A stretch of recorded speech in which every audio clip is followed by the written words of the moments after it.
the one, the only, Ben Sion.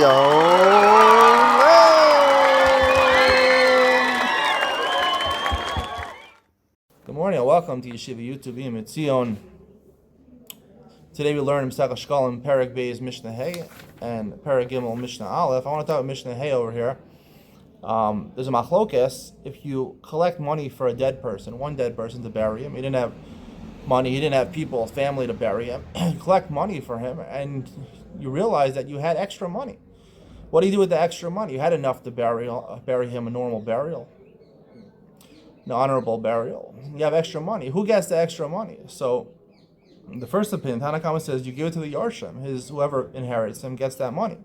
Reb Meir says you leave the money. We're not sure what to do with it, so you leave it until Yahweh comes to tell us what to do with it. Rabbi Nasan Omer, most is bone and lo nefesh al kivro. He says if you have extra money, use it for him to build a fancier grave. You build him a standard grave. You can build him a fancier burial plot. They have fancy, people put arches and different types. They cover it with a roof, some of them.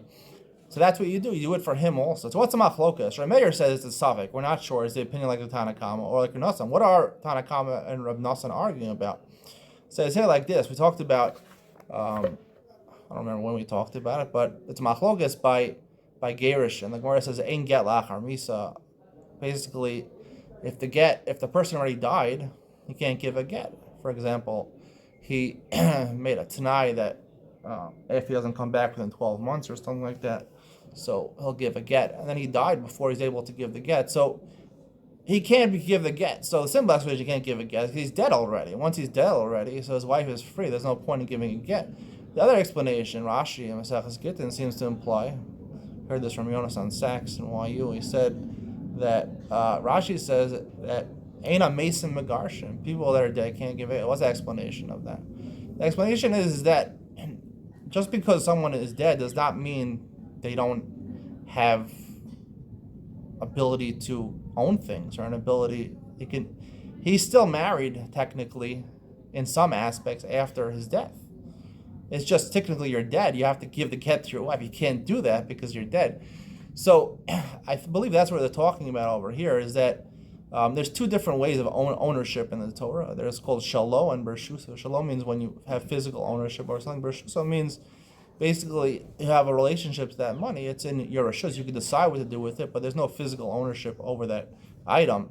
I believe that's what they're arguing about over here. Tanakama and Reb Nasan. Tanakama holds that the ownership of a dead person is restricted to bershuso, right?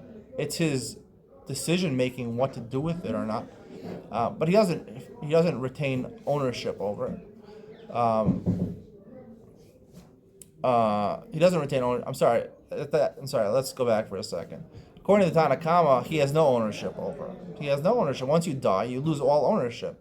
So who gets that money, right? Let's just learn if you collect money for a captive, and you had the money to redeem him from his captivity, but you had extra money, so that goes to him. Or if you collect for an ani, extra money, it goes to him. Here, there's no one to give it to because he's dead, so you give it to the inheritor. That's the opinion of the Tanakama. And Reb Nasan argues, Nasan says, no, even though technically you can't have physical ownership if you're dead, but there is an aspect of bershuso, there is an aspect of something being in your reshus, in your discretion over here.